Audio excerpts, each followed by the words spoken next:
नमस्कार, मैं हूं प्रिया आसीजा और आप देख रहे हैं आपका अपना चैनल भिवानी हलचल।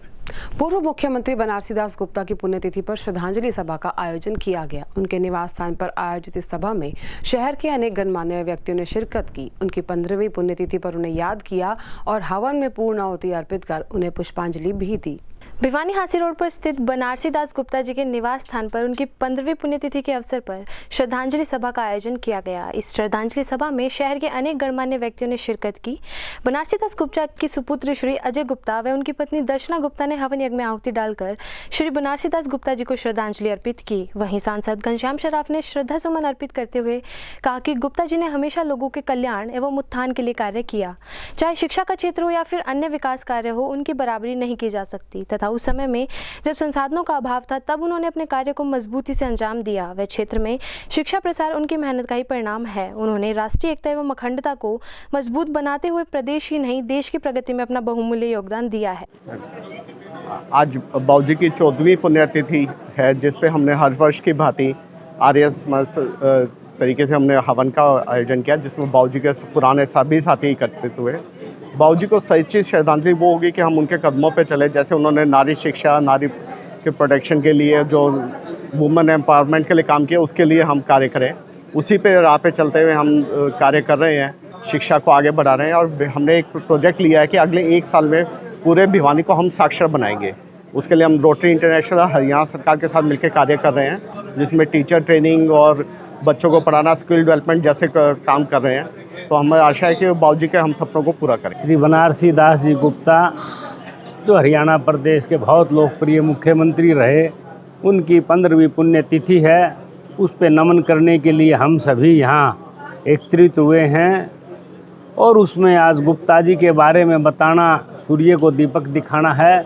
जितनी भारी उनकी सादगी थी, मिलनसारिता थी, और मुख्यमंत्री रहते हुए भी, वो सांसद रहते हुए भी उन्होंने बहुत आम आदमी को उठाने के, सबकी भलाई के, इलाके के बहुत ज़्यादा काम प्रदेश के किए। और भिवानी शहर में तो विशेष अपनापन था। आज यहाँ भाई अजय गुप्ता जी ने यहाँ ये यज्ञ का उनको यज्ञ किया गया है। हम सभी उसमें नमन करने के लिए यहाँ आए हैं। आज परम आदरणीय श्री बनारसी दास गुप्ता जी की पुण्यतिथि पर हवन यज्ञ का आयोजन किया गया और गुप्ता जी के चित्र पर पुष्पार्पित किए गए।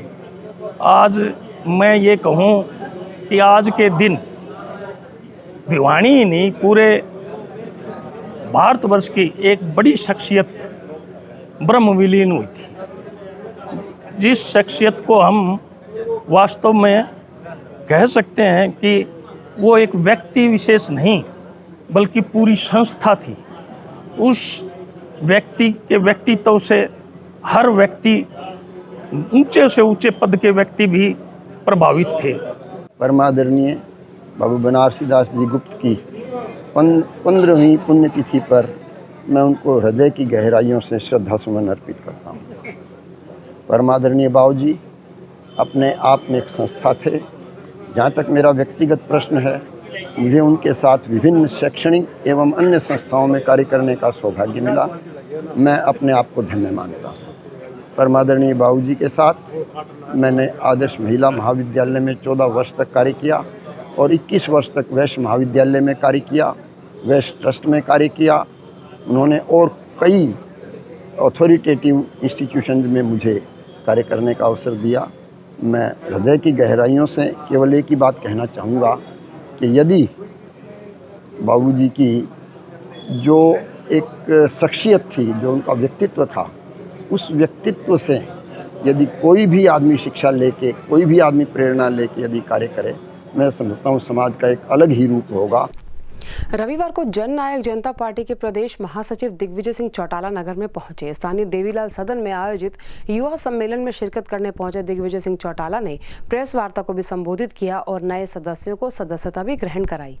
भिवानी के चौधरी देवीलाल सदन में जन नायक जनता पार्टी द्वारा युवा सम्मेलन का आयोजन किया गया, जिसमें कार्यकर्ताओं द्वारा बढ़ चढ़कर भाग लिया गया। कार्यक्रम में मुख्य अतिथि के रूप में जेजेपी प्रधान महासचिव दिग्विजय चौटाला जी पहुंचे, जहां उनके द्वारा पत्रकारों के साथ पत्रकार वार्ता की गई। वहीं उन्होंने कुछ कार्यकर्ताओं द्वारा पार्टी में शामिल होने पर उनका आभार भी व्यक्त किया। साथ ही उन्होंने कहा कि हरियाणा में 75% युवाओं को प्राइवेट सेक्टर में नौकरियां दी जाएंगी। वहीं उनके द्वारा किसानों को हिदायत दी गई कि किसान केंद्र सरकार से मिलकर बातचीत करें।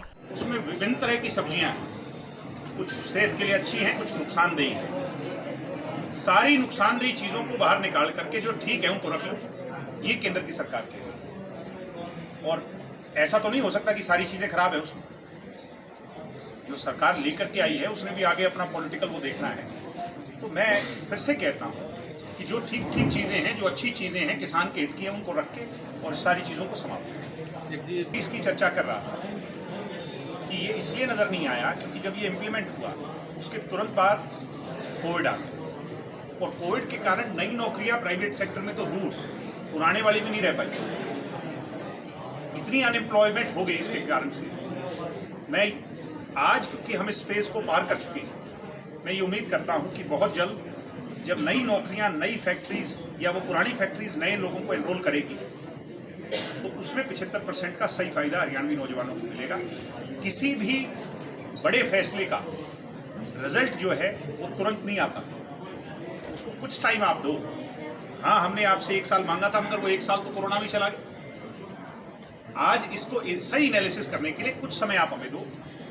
हो सकता है कि जो फैसला लिया है उसकी इम्प्लीमेंटेशन जब होगी तो आप स्वयं इस बात के गवाह होगे, मानोगे कि हाँ, इसमें फायदा हरियाणा के। रविवार को राज्यसभा सांसद दीपेंद्र सिंह हुड्डा नगर में पहुंचे। एक निजी कार्यक्रम में शिरकत करने पहुंचे दीपेंद्र सिंह हुड्डा ने जहां करनाल में किसानों पर हुए लाठीचार्ज की कड़ी निंदा की, वहीं साथ ही मौजूदा सरकार पर तीखे प्रहार करते हुए उन्होंने अधिकारियों को भी अपनी सीमा न भूलने की बात कह दी। गौरतलब है कि भिवानी में आयोजित एक निजी कार्यक्रम में कांग्रेस के वरिष्ठ नेता व राज्यसभा सांसद दीपेंद्र हुड्डा ने शिरकत की। वहीं उन्होंने करनाल में किसानों पर हुए लाठीचार्ज पर बोलते हुए कहा कि भाजपा व जजपा पार्टी को आड़े हाथों लिया। साथ ही उन्होंने कहा कि भविष्य में किसानों तथा मजदूरों की सरकार होगी। वहीं दूसरी तरफ किसान यूनियन और अखिल भारतीय जाट महासभा के राष्ट्रीय महासचिव चौधरी युद्धवीर सिंह अखिल भारतीय जाट महासभा की महिला प्रदेश अध्यक्ष सविता मान के घर पहुंचे तथा उनके द्वारा भी किसानों पर हुए लाठीचार्ज की कड़ी निंदा की गई तथा वर्तमान सरकार पर कटाक्ष भी किए। सबसे पहले हम अपनी माता जी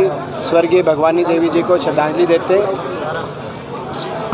उनका एक लंबा जीवन और एक लंबी तपस्या रही, और जो संस्कार वो छोड़ के गई हैं, ये परिवार उन संस्कारों को आगे लेके बढ़े, उनकी रोशनी को आगे लेके बढ़े, ऐसी हमारी भावना आज हम जोड़ते हैं परिवार के साथ। आज का जो कार्यक्रम था, ये कार्यक्रम था। सर, कोई अधिकारी जिस प्रकार से बयान देता है, आदेश देता है सर फोड़ने के, क्या ये आधिकारिक बयान हो सकते हैं या राजनीतिक है, क्या कहेंगे आप? देखिए, ये भाजपा और जजपा सरकार के संरक्षण में जो अधिकारी हैं वो ये ना भूलें, जो आज उनके संरक्षण में अधिकारी इस तरह की भाषा बोल रहे हैं कि सर फोड़ दो देखते ही, असंवैधानिक, अलोकतांत्रिक भाषा बोल रहे हैं। अहंकार, जो कुर्सी पे लोग बैठे हैं उनका जो अहंकार है, ये अधिकारियों के अंदर वो अहंकार घुस के बोल रहा है। ये अधिकारी ये ना बोलें कि सत्ता नहीं जानी। ये जो कह रहे हैं कि मैं लिख के आदेश देता हूँ, आने वाले समय में जो है हम भी ये लिख के देते हैं कि जब सरकारें बदलेंगी, आने वाला समय किसान और मजदूर का होगा, और जब किसान और मजदूर की हितैषी सरकार बनेगी तो ऐसे अधिकारियों को हिसाब किताब देना पड़ेगा और सरकार तुरंत कार्रवाई करे। ऐसे अधिकारी पे कार्रवाई होनी चाहिए। और हम इसकी घोर निंदा करते हैं कि हमारे कृषि प्रधान देश में, जिसको किसानों को भगवान के बराबर का दर्जा दिया जाता है, उनके साथ ऐसा अन्याय हो रहा है, और ऐसे में कोई भी कुछ नहीं कर रहा है। ये बहुत ही शर्म की बात है कि हम उसके लिए आवाज़ उठाएंगे और उठाते आए हैं और आगे भी उठाते रहेंगे। कोरोना की संभावित तीसरी लहर से पहले अधिक से अधिक लोगों को कोरोना वैक्सीन लग सके, इसके लिए स्वास्थ्य विभाग के साथ साथ शहर की अनेक संस्थाएं कार्यरत हैं। इसी कड़ी में आज वैक्सीनेशन कैंप का आयोजन हुन्नामल प्याऊ धर्मशाला में लगाया गया। इस कैंप के मुख्य अतिथि दिग्विजय सिंह चौटाला और महंत चरणदास रहे। रविवार को हुन्नामल प्याऊ स्थित धर्मशाला में वैक्सीनेशन कैंप का आयोजन किया गया, जिसमें मुख्य अतिथि के रूप में महंत चरणदास जी महाराज उपस्थित रहे। कैंप की शुरुआत महंत जी द्वारा रिबन काटकर की गई। वहीं new defence colony resident welfare society के प्रधान हवा सिंह ने बताया कि आज कैंप में वैक्सीनेशन कैंप के साथ साथ फ्री हार्ट चेकअप कैंप भी लगाया गया है। साथ ही उन्होंने बताया कि आज कैंप में 150 से 200 लोगों को वैक्सीन का टीकाकरण लगाया जाएगा। वहीं महंत चरणदास महाराज जी ने कहा कि लोगों को ज़्यादा से ज़्यादा संख्या में वैक्सीन लगवानी चाहिए। New defence colony residential welfare association का मैं यहाँ का प्रधान हूँ और आज हमने वैक्सीनेशन का भी दूसरा हमारे हट के भी काफ़ी मतलब जो है जाँच के लिए हमने ये शिविर लगाया है और न्यू डिफेंस एसोसिएशन ने हमारी स्वर्गीय पूर्व प्रधान स्वर्गीय श्री हवा सिंह की पुण्यतिथि पर हमने आज ये कैंप लगवाया है, जिसके अंदर काफ़ी लोगों के अंदर मतलब एक उत्साह है भाई हम वैक्सीनेशन करवाएं, हमारे जो है बॉडी का चेकअप करवाएं।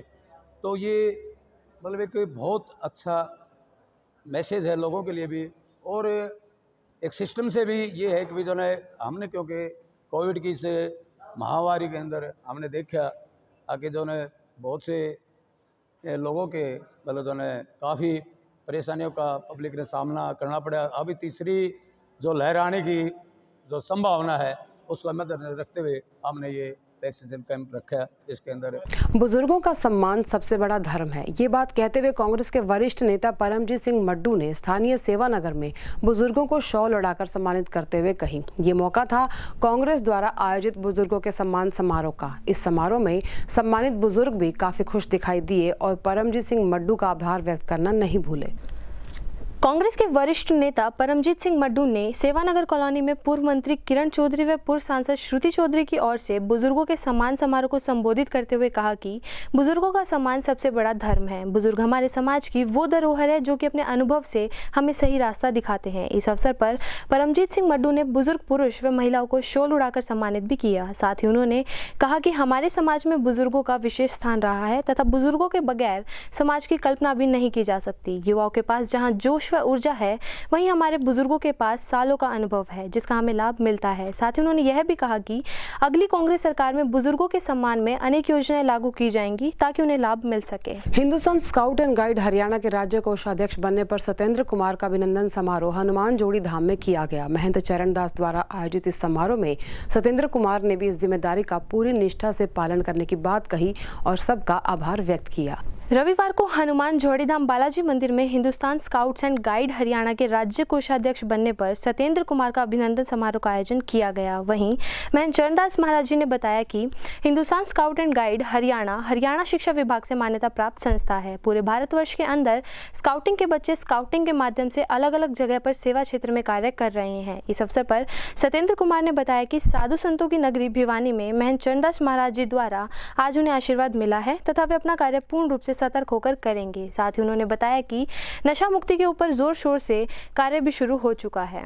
आज का कार्यक्रम हमारे मंदिर के भगत हैं बाईस्टैंडर आर्य, हमने मिलकर बहुत सारे काम किए हैं। अभी जो योगा पर भी हमने काम किया है, 5 दिवसीय कैंप लगाया था और अब उसके बाद में इन्होंने जो अपना हिंदुस्तान स्काउट एंड गाइड जो एक राष्ट्रीय संस्था है उसमें इन्होंने वहाँ का प्रांतीय कोषाध्यक्ष बनाया गया है।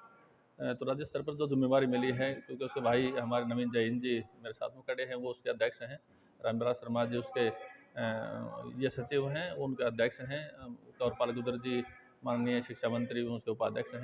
भारत सरकार के खेल मंत्रालय के साथ साथ हरियाणा सरकार के शिक्षा विभाग से मान्यता प्राप्त संस्था है। पूरे भारत वर्ष के अंदर स्काउटिंग के बच्चे स्काउटिंग के माध्यम से अलग अलग जगहों पे सेवा के क्षेत्र में सेवा के कार्य करते हैं। हरियाणा के अंदर महामहिम राज्यपाल जी मुख्य संरक्षक हैं। रामविलास शर्मा जी पूर्व शिक्षा मंत्री हरियाणा सरकार हमारे राज्य अध्यक्ष हैं और श्री कंवरपाल जी शिक्षा मंत्री हरियाणा सरकार उपाध्यक्ष, और मेरे पास स्टेट सेक्रेटरी और नेशनल हेडक्वार्टर कमिश्नर का चार्ज है। आज महंत चरणदास जी के द्वारा इस भिवानी महंत साधु संतों की इस छोटी काशी के अंदर हमारे नवनियुक्त कोषाध्यक्ष सत्येंद्र कुमार जी का अभिनंदन समारोह है। यहाँ अभिनंदन की एक प्रक्रिया होती है कि जब भी कोई नियुक्ति होती है तो सेवा के कार्यों को वहाँ पर शुरू किया जाता है, क्योंकि भिवानी वीरों की भूमि है। इसीलिए यहाँ इस मंदिर के अंदर भगवान के आशीर्वाद लेकर के यहाँ से एक संकल्प लिया जा रहा है कि शहीदों की परिवारों की मदद के लिए आगे आएगा हिंदुस्तान। हॉकी के जादूगर मेजर ध्यानचंद के जन्मदिन की पूर्व संध्या पर एक कार्यक्रम का आयोजन गांव सिवाड़ा में किया गया। गांव के राजकीय उच्च विद्यालय में इस दौरान बेटियों का सामूहिक जन्मदिन भी मनाया गया और प्रतियोगिताएं आयोजित कर और पौधारोपण कर मेजर ध्यानचंद के चित्र पर माल्यार्पण करते हुए उन्हें याद किया गया। देशवासियों में हॉकी की जोत जलाने वाले हॉकी के जादूगर मेजर ध्यानचंद के जन्म दिवस की पूर्व संध्या पर जिले के गांव सिवाड़ा स्थित राजकीय उच्च विद्यालय में बेटियों का जन्मदिन भी मनाया गया। इस मौके पर विद्यालय के मुख्य अध्यापक विजय परमार ने छात्राओं से मन की बात भी की ताकि छात्राओं को पढ़ाई कार्य में आने वाले डाउट्स को क्लियर किया जा सके। इस मौके पर विद्यालय में फ्रीडम रन भाषण प्रतियोगिता एवं पौधारोपण कार्यक्रम का भी आयोजन किया गया। कार्यक्रम की शुरुआत मेजर ध्यानचंद के चित्र पर माल्यार्पण कर की गई। इस मौके पर मौलिक मुख्य अध्यापक राजेश कुमार, नवीन कुमार व विनोद परमार व शारीरिक शिक्षक विनोद ने कहा कि जहां पर भी बेटियों का सम्मान होता है वहीं पर देवता निवास करते हैं। वहीं मेजर ध्यानचंद के जीवन आदर्श पर प्रकाश डालते हुए उन्होंने कहा कि मेजर ध्यानचंद ने रुकावटों का सामना करते हुए सिर्फ अपने लक्ष्य पर ध्यान केंद्रित किया, जिसकी बदौलत आज देश ही नहीं विदेशों में भी मेजर ध्यानचंद का नाम गूंजता है। मेरा नाम सानिया है। मैं राजकीय उच्च विद्यालय सिवाड़ा स्कूल में 10वीं कक्षा की छात्रा हूँ। आज मेजर ध्यानचंद के जन्म दिवस पर हमारे स्कूल में उनका जन्म दिवस मनाया गया और उसके साथ साथ हमारे स्कूल में जिन बेटियों का जन्मदिन जुलाई और अगस्त माह में था उनका जन्म दिवस मनाकर उन्हें सम्मानित किया गया। और इससे बड़ी खुशी की बात और बेटियों के लिए क्या हो सकती है कि उनका जन्मदिन स्कूल में हमारे गुरुजी बनाए। कई बेटियों का जन्मदिन उनके माता पिता गरीबी के कारण घर पर नहीं मना पाते। उसके लिए हमारे सरों ने आज हमारे स्कूल में बेटियों का मान सम्मान बढ़ाकर उनका जन्मदिन मनाया, जिससे बेटियों को अपार खुशी मिलती है। और हमारे स्कूल में आज फ्रीडम रन करवाई गई जो आज देश में चली हुई है, जिससे हमारे और इससे बच्चों को हौसला बढ़ा कि हर स्कूल में ये प्रोग्राम होने चाहिए जिससे बच्चों का भविष्य उज्जवल बने और बच्चे हर एक प्रतियोगिता में बढ़ चढ़कर भाग ले। हमारे स्कूल में बच्चों ने मेजर ध्यानचंद के जन्मदिवस पर बहुत अच्छे भाषण प्रस्तुत किए और बताया कि पढ़ाई के साथ साथ खेल भी कितना जरूरी है। धन्यवाद। रविवार दोपहर खबर लिखे जाने तक जिले में कोरोना पॉजिटिव का कोई नया मामला सामने नहीं आया, जबकि 2 कोरोना संक्रमित मरीज ठीक भी हुए। ताज़ा आंकड़ों के अनुसार जिले में कोरोना पॉजिटिव के एक्टिव केसेस की संख्या 5 हो गई है। रविवार को खबर लिखे जाने तक भिवानी जिले में जहां एक और कोरोना का कोई नया मामला सामने नहीं आया, वहीं दूसरी ओर जिले में कोरोना के 2 मरीज ठीक होकर सकुशल अपने घर पहुंचे। आपको बता दें कि अब तक जिले में कुल 22,403 कोरोना पॉजिटिव हो चुके हैं, जिसमें से 21,744 कोरोना मरीज ठीक भी हुए तथा अब जिले में कोरोना के 5 एक्टिव केस हैं। और इसी के साथ दीजिए हमारी पूरी टीम को इजाजत। बने रहिए भिवानी हलचल के साथ।